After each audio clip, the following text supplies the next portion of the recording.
भूर्भुवस्वः तत्सवितुर्वरेण्यं भर्गो देवस्य धीमहि धियो यो नः प्रचोदयात्।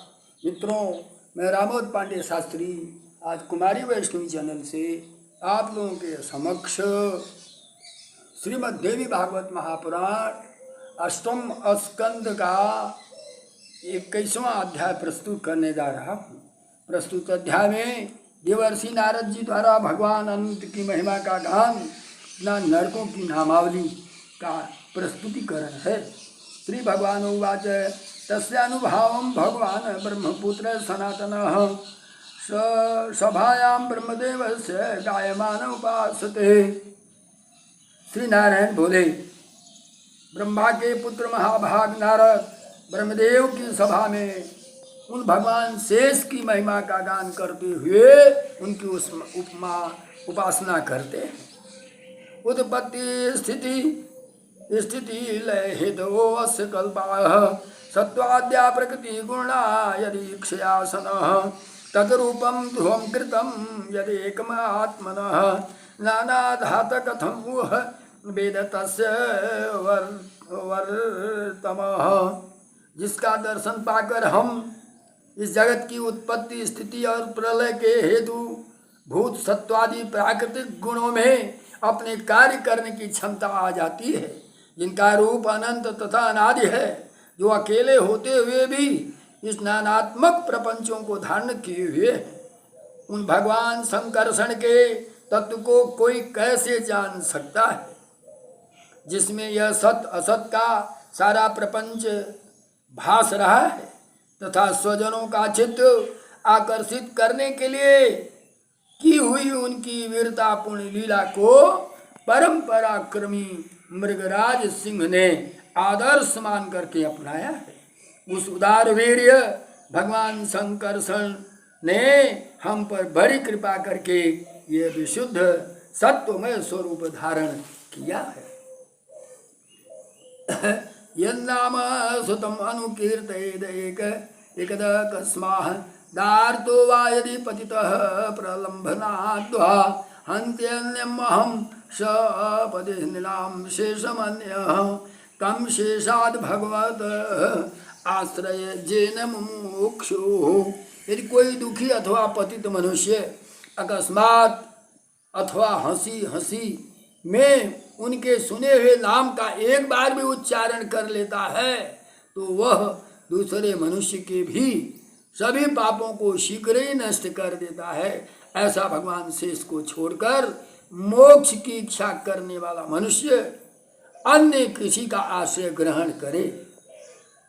पर्वत नदी समुद्र आदि से पूर्ण यह संपूर्ण भूमंडल उस 1000 सिरों वाले भगवान शेष के एक मस्तक पर धूल के एक कण के समान स्थित। वे अनंत हैं, इसलिए उनके पराक्रम का कोई प्रमाण नहीं है। किसी के 1000 जीव हों तो भी उस सर्वव्यापक भगवान के पराक्रम की गणना वह कैसे कर सकता है। एवं प्रभाव भगवान अनंतो दुरंत वीर्यो गुणानुभावः मूलेर्षाय स्थितायात्म तंत्रो जो लीलया क्षमा स्थिते विभर्षि। वास्तव में उनका वीर्य अतिशय गुण और प्रभाव असीम है। ऐसे प्रभावशाली भगवान अनंत रसातल के मूल में अपनी ही महिमा में स्थित होकर के स्वतंत्र है और संपूर्ण लोकों की स्थिति के लिए पृथ्वी को अपनी लीला से धारण किए हुए हैं। हे मुनि श्रेष्ठ, निरंतर भोगों की कामना करने वाले पुरुषों की अपने कर्मों के अनुसार प्राप्त होने वाली भगवान की रची हुई यही गतियां कही गई है। जैसा मुझे उपदेश प्राप्त हुआ वैसा कह दिया। हे राजेंद्र, मनुष्य पशुओं और पक्षियों के प्रवृत्ति धर्म के परिणाम स्वरूप प्राप्त होने वाली परस्पर विलक्षण ऊंच नीच गतियां इतनी हैं। जो आपने पूछा था उसे मैंने बता दिया, आगे भी सुनिए। नारद उवाच वैचित्रम एतद् लोकस्य कथं भगवतां कृतं समानत्वे कर्मणा च तन्नो ब्रूयथा तथम। सभी प्राणियों के कर्म समान होने पर भी भगवान उन लोगों में ये विभिन्नता क्यों की है, इसे आप यथार्थ रूप में बताइए। नारायण बोलते हैं, श्री नारायण उवाच कर्तु श्रद्धा वसादेव गतो अपि पृथक विधा त्रिगुणात्वात् सदा तासां फलम विसदृशन्त्विह। हे नारद, कर्ता की श्रद्धा के सात्विकी, राजस और तामस, इन तीन भिन्न भिन्न गुणों के कारण गलतियां भी अलग अलग होती हैं और इसीलिए उसका फल भी भिन्न भिन्न होता है। सात्विकी श्रद्धा के द्वारा सात्विक्या श्रद्धया कर्तु सुखित्वं जायते सदा दुखित्वं च सदा कर्तुं राजस्या श्रद्धया भवेत्। दुखित्वं चैव मूढत्वं तामस्यां सदैवोदितं तारतम्यां तु श्रद्धानां फल वैचित्र्यम्।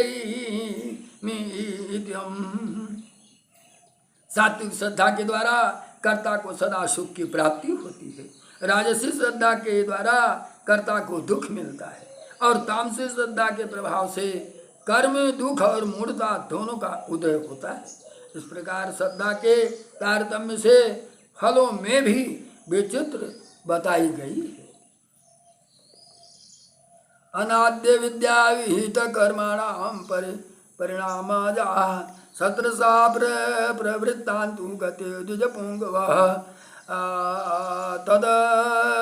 तदभदान्वेषणम् ईष्यामि प्राचुर्णे द्विजोत्तमः ती जगत्यांतराले च दक्षिणस्यां दिशि वै। हे मुनि श्रेष्ठ, अनादि माया के बनाए हुए कर्मों के परिणाम स्वरूप हजारों प्रकार की गलतियां प्रवृत्ति होती हैं। हे श्रेष्ठ, अब मैं उन गतियों के भेदों का विस्तार से वर्णन कर रहा हूँ। तदेतान वर्णयिष्यामि प्राचुर्येण द्विजोत्तमम् त्रिजगत्यान्तराले दक्षिणस्यां विदिशः वै। भूमेः अधस्तादुपरि त्वतलस्य च नारदः अग्निश्वाता पितृगणाः वर्तन्ते ये पितरस्य। नारद, त्रिलोकी के भीतर दक्षिण दिशा में अग्निस्वाता नामक पितृगण तथा अन्य पितर निवास करते हैं। यह स्थान पृथ्वी से नीचे तथा अतल लोक से ऊपर है। सत्य स्वरूप ये पितृगण सदा परम समाधि से युक्त होकर अपने वंशजों के परम कल्याण की आशा करते हुए यहाँ रहते हैं। बसंती यस्याम स्वीयानां गोत्राणां परमाशिषः सत्या समाधीनां शीघ्रं शासानां परेण वै। पितृराजो अपि भगवान् संपरे तेषु जन्तुषु वेश्यं प्रापितेषु पित्वेषु स्वकीये पुरुषैः स गणो भगवतु प्रोक्ता आज्ञापरो दमधारकः यथा कर्म यथा दोषः विदधाति पित्रार्धिकः स्वानगणान् धर्मः तत्त्वज्ञान सर्वान् आज्ञा प्रवर्तकान् सदा प्रेरयति राज्ञो यथा देश नियोजितान्। नरकानेक विंशत्या संख्याया वर्णयन्ति अष्टाविंशमितान् केचित् अनुक्रमतो ब्रुवे। तमस्त्री अन्धतामस्रो रौरो अपि तृतीयकः महारौरो नाम च कुंभीपाको अपरो मतः कालसूत्रम तथा चासी पत्रारण्यम् उदाहृतं शूकरस्य मुखं च अंधकूपो अथ कृमिभोजनः संदंस तप्तमूर्तिश्च भद्रकंटकः एव च साल्मली चाथ देवर्षे ये नाम्ना वैतरणी तथा पूयोदः प्राणरोधश्च तथा विशसनं मतं लालाभक्ष सारमेदादनं मुक्तामतः परम् चिरप्ययः पानं क्षारकर्दम एव च रक्षो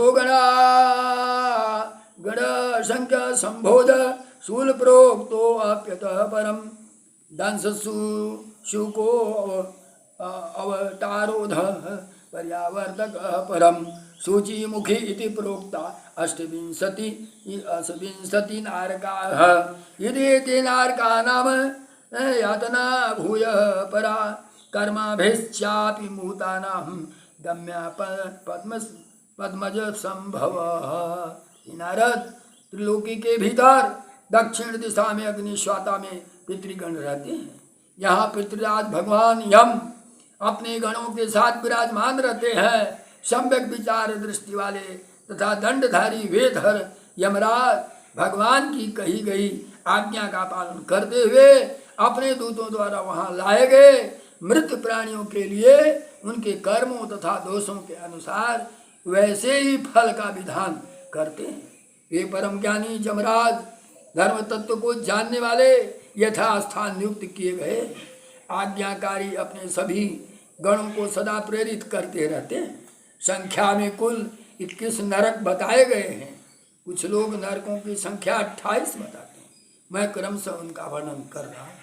ये देवर्षि तामिश्र, अंधतामिश्र, रौरव, महारौरव, कुंभिपाक, कालसूत्र, असिपत्रवन, शुकर मुख, अंधकूप, कृमि भोजन, संदंस, तप्त मूर्ति, भद्रकंटक, शालमली, बैतरणी, पुयोद, प्राणरोध, विशासन, लालाभक्ष, सारमेयादन, अविचि, अयहपान, क्षार कर्मद, कर्म, कर्दम, रक्षोगण, संभोज, शूलप्रोत, दंदसूक, औटारोध, पर्यावर्तक और शुचिमुखी, ये 28 नरक बताए गए हैं।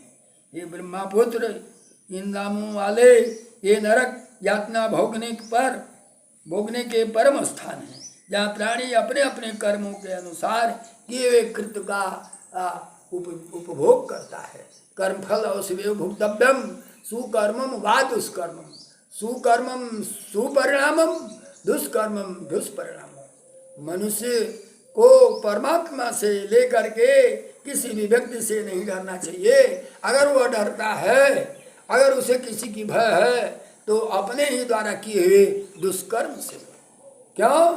क्योंकि जैसा वो कर्म करेगा, परमात्मा परम प्रभु व्यक्ति के किए हुए सत्कृत दुष्कृत का सुपरिणाम दुष्परिणाम देते हुए उसे यह आभास कराता है। इस प्रकार श्रीमद्देवी भागवते महापुराणे अष्टादशसहस्रनाम संहितायाम अष्टम स्कंधे नरक स्वरूप वर्णनम नाम 21वाध्याय। बोलो माँ जगदम्बा की जय, योग माया भगवती की जय।